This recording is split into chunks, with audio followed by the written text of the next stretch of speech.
Our bodies need vitamins and minerals, and even when we try our best to get them through food sources, we may need a supplement. But can taking too much of a supplement or taking supplements for too long be harmful? I'm your host, Krista Lamb, and today on Unbreakable, the OC podcast from Osteoporosis Canada, I'll be talking to pharmacist Teri Charrois about supplements. She's the Associate Dean of Practice Innovation and a professor of teaching at UBC's Faculty of Pharmaceutical Sciences. Welcome to the show. It is so lovely to have you here. Thank you very much. So first things first, we're going to be talking a lot about supplements today. So I thought maybe that we should start by defining what is a supplement. So supplement is kind of a lay term that is used to describe a group of products. So we think of those often in the health field as natural health products. So they can be herbal medications, they can be vitamins, minerals, etc., but they all kind of go under that group of supplements that we use. And for people that are listening, how do you know if you need a supplement? It's really best to talk to your doctor, pharmacist, or dietitian if you need one. And especially when it relates to osteoporosis, we do know that there are supplements out there that can be beneficial, but you should really be having a full assessment of your diet and medications so that your health professional can determine what is best and safest for you. And when we're looking at supplements, sometimes we're told that it's better to get from food, that we don't necessarily have to get supplements. When do we know when a supplement is a better option and when we should be trying to get it from food sources? Ideally, we try and recommend food sources, and that's when working with a dietitian is really helpful, especially when it comes to calcium, because calcium and vitamin D are the two biggest supplements we think about. Vitamin D, it is hard to get enough from your diet, so that's often where we recommend supplements. But for calcium, diet is best, and that's the stance of Osteoporosis Canada based on the studies, and where possible, we do that. If you have to take a supplement because you're not able to get enough through your diet, then you can work with your doctor, pharmacist, or dietitian to figure out how much extra you need. And it is safe to take it by supplement. We just always recommend diet first. Yeah, I know for some people it can be really hard, so it's great that you have options. And I wanted to ask about some of the things that we see in the media about supplements, because I know if you spend any time on Instagram, if you go through a magazine, you're sort of bombarded with, you need this supplement, that you should be taking this, you need to be adding this into your lifestyle. What do we need to know about what we're seeing in those advertisements? Do we need to be cautious about those? Can you tell me a little bit about that? Yeah, so I always think with advertisements, people are trying to sell you something. So what is in it for them? And it goes back to what the guidelines say. So for the Osteoporosis Canada guidelines, the only two supplements to this point that they truly recommend are calcium when needed after they do a full diet assessment and vitamin D. There's lots of talk right now about vitamin K and magnesium and a few other things, but the only ones that the new guidelines actually recommend are calcium and vitamin D when needed. And how do you pick one? Because I know if you're looking at all those ads, they all look great, but is there something you need to look at on the label? You know, I remember back in the day, my mom used to chew those chocolate calcium tabs that used to be really popular. How do we pick? Yeah, so picking is complicated. So first of all, supplements, so vitamins and minerals and natural health products, if they're regulated by Health Canada, they should have an NPN number. So NPN number just means that it's gone through Health Canada and it's been produced in a way that it meets Health Canada's criteria and it meets certain minimum standards. So looking for an NPN number helps. And then from there, it depends. Just because something's more expensive doesn't mean it's better.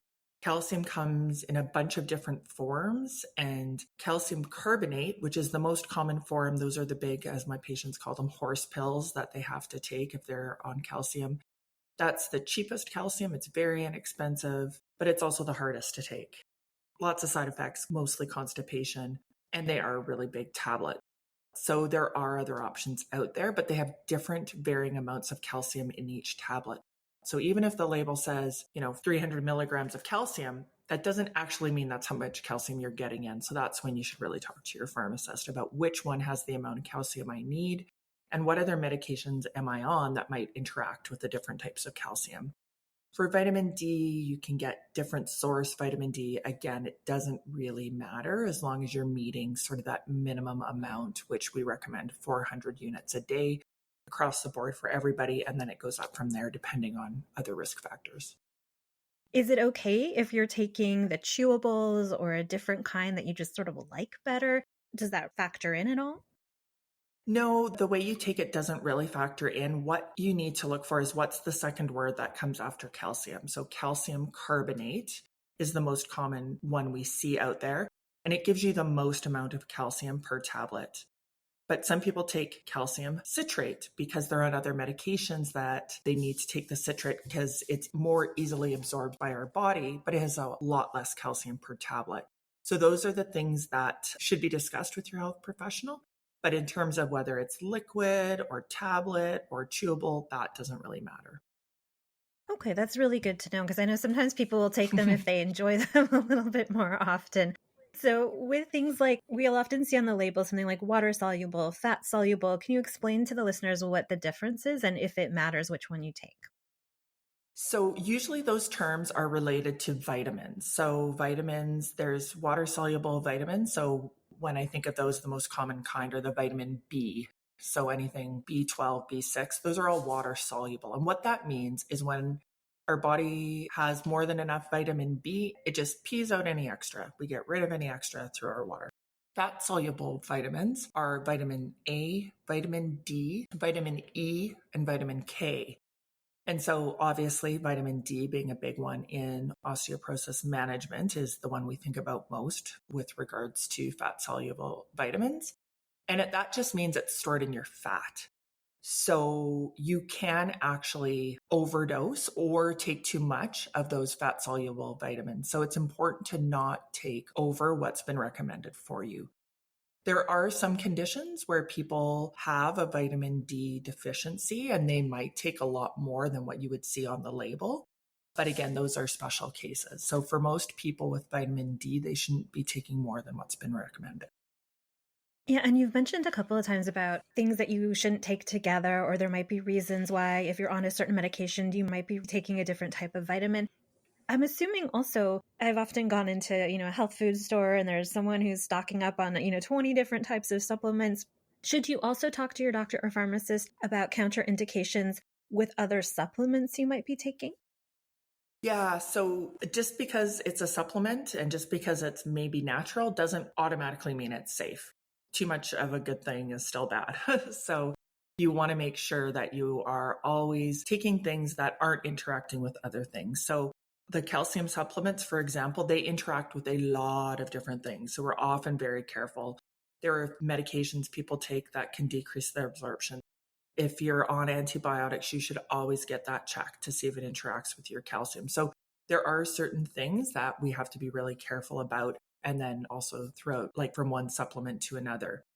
If you're taking too much calcium and taking too much vitamin D, actually raises how much calcium your body's absorbing, and that can be dangerous as well. So all of those things are really important to keep in mind. And I always say if you can get it from your diet, that's better, and not needing to take anything extra. That's really a conversation you should have with your health professionals. One of the things I wanted to ask about was Osteoporosis Canada. They have a position statement on calcium supplements. And I wondered if you could tell us a little bit about what that says about when you need to take a calcium supplement and how much you should take. Because I know we've touched on that a little bit, but I wanted to make sure that we talked about the statement. Yeah, so the Osteoporosis Canada statement is based on research that has come out regarding the safety of calcium supplements. And basically, the statement says if you can get it from your diet, get it from your diet. There's lots of good resources online and on the Osteoporosis Canada website where they have information about what things you can take in your diet that will help you increase your calcium. It's not just dairy products because a lot of people struggle with getting enough dairy. There's other things you can take, and also talking to a dietitian will help. And then if you do need a supplement because you're not getting enough in your diet and you may be at risk of osteoporosis, it gives you some little ideas about how much calcium is in different products and how much you need to get in a day. Generally, people over 50 1,000 to 1,200 milligrams a day of calcium. We all probably get 300 milligrams of calcium just from anything.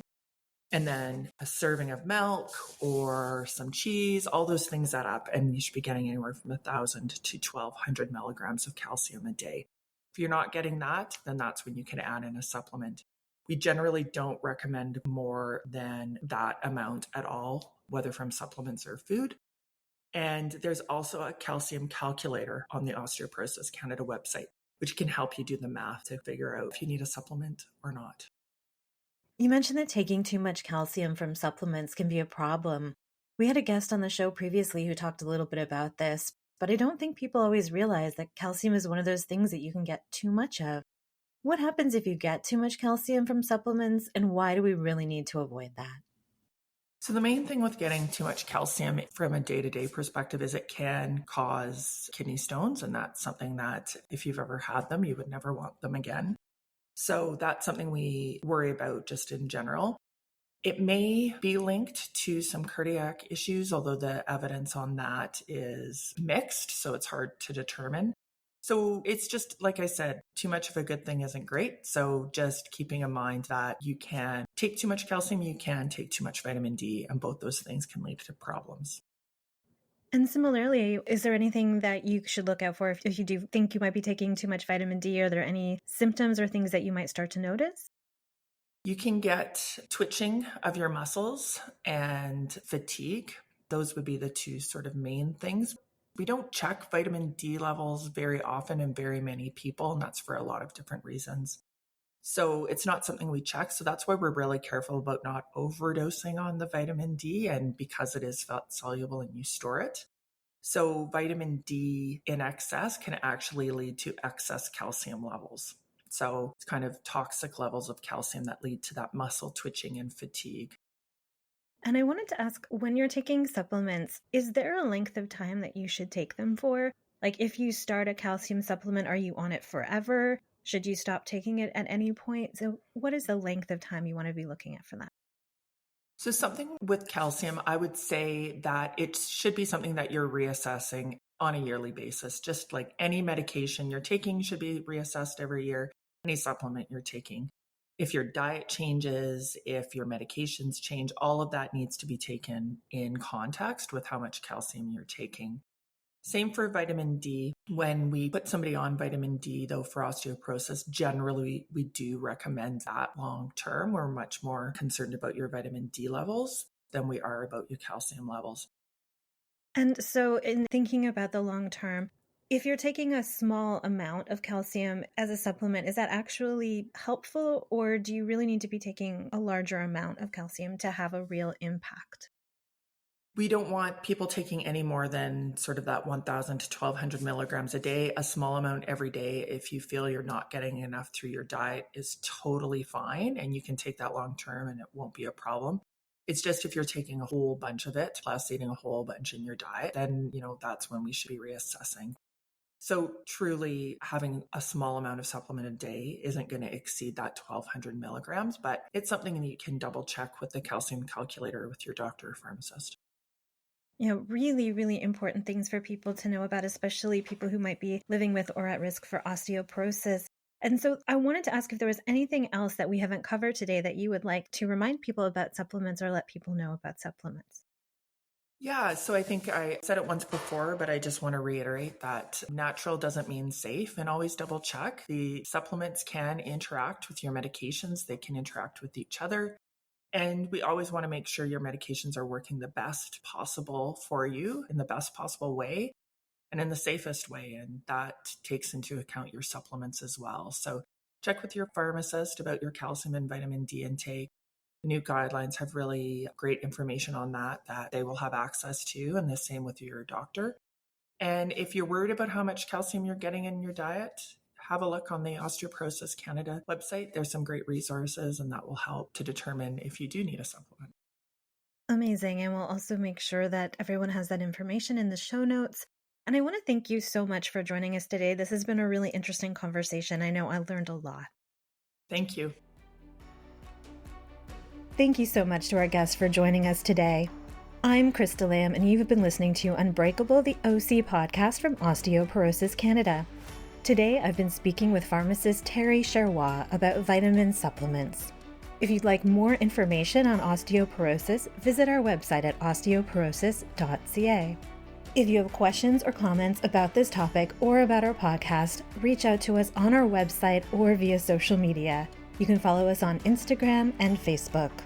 Enjoying the show? Hit subscribe in the podcast provider of your choice. Thanks for listening.